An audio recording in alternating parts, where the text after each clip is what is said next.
দর্শক আসসালামু আলাইকুম। এই যে দেখেন, আমি ভুট্টার বিষয়ে আজকে কথা বলতে আসছি। আমাদের দেশে এখন এত খামার হচ্ছে, এত ফার্মিং হচ্ছে, ভুট্টা ছাড়া চিন্তাই করা যায় না।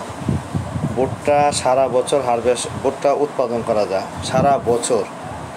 দেখবেন আমার চ্যানেলে গিয়ে কয়েকটা ভিডিও, এই বর্ষাকালেও ভুট্টার চাষ হচ্ছে কলাতিয়া, হেমায়তপুর, ঢাকার আশেপাশে।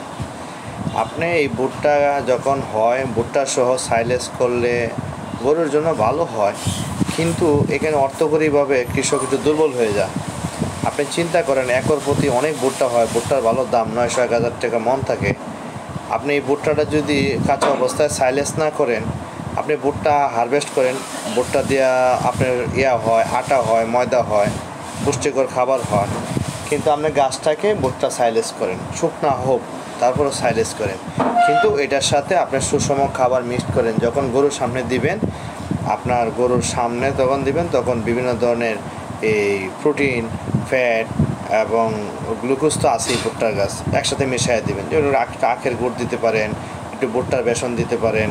হ্যাঁ, তাহলে কিন্তু আপনার 250 গ্রাম ভুট্টার বেসন দিয়ে আপনার দেখা গেছে 100 কেজি, 10 কেজি, 15 কেজি ভুট্টার আপনার সুবিধা হয়ে যাবে। তাহলে আপনি কেন কাঁচা অবস্থায় সাইলেজ করতেছেন? অর্থকরী ফসল, আপনি গাছটা এমনিও আপনি সাইলেজ করতে পারবেন পরে।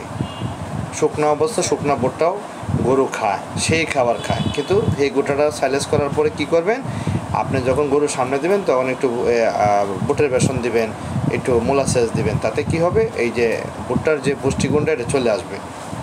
এইভাবে আপনারা লাভবান হতে পারেন। আর ভুট্টা চাষ বর্তমানে লাভজনক ব্যবসা, কারণ কি, এত বেশি খামার হয়েছে বাংলাদেশে, ভুট্টা ছাড়া কল্পনাই করা যায় না। কোনো এক বছর যদি আমরা জমিতে ভুট্টা না করি, তাহলে কি হবে জানেন?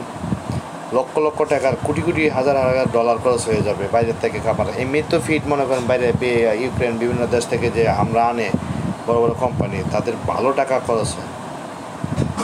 যাই হোক, আপনারা সবাই ভুট্টা চাষ করবেন, কিন্তু ভুট্টা চাষে ক্ষতি নেই। ভুট্টা চাষ করার পরে আপনাকে ভুট্টার গাছকে আপনি বানাইতে পারবেন, কুটি বানাইতে পারবেন, ভুট্টা গাছে মাচা করতে পারবেন। মনে করেন 8 ফিট 10 ফিট পরে পরে 4টে করে ভুট্টা গাছ রাখলেন, দড়ি দিয়ে পেঁচায় একটা কুটি বানালেন, এটার উপরে একটা নেট দিলেন, আর নিচে আপনি লতা জাতীয় চাষ করলেন, মাচা ক্ষেত হয়ে গেল।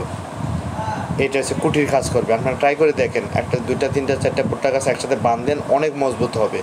এরপর এটার উপরে নেট ফেলাই দেন, আপনার মাচা ক্ষেত হয়ে যাবে, নতুন করে কুটি কাটতে হবে না।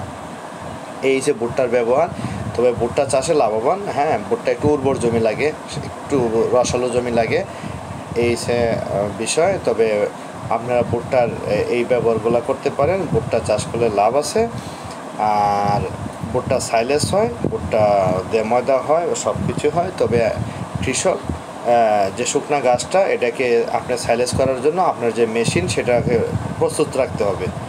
আপনি নিজের জমির ভুট্টা চাষ করবে, স্যালেজ করবেন, আরেকজনেরটা করবেন। ভালো থাকবেন দর্শক।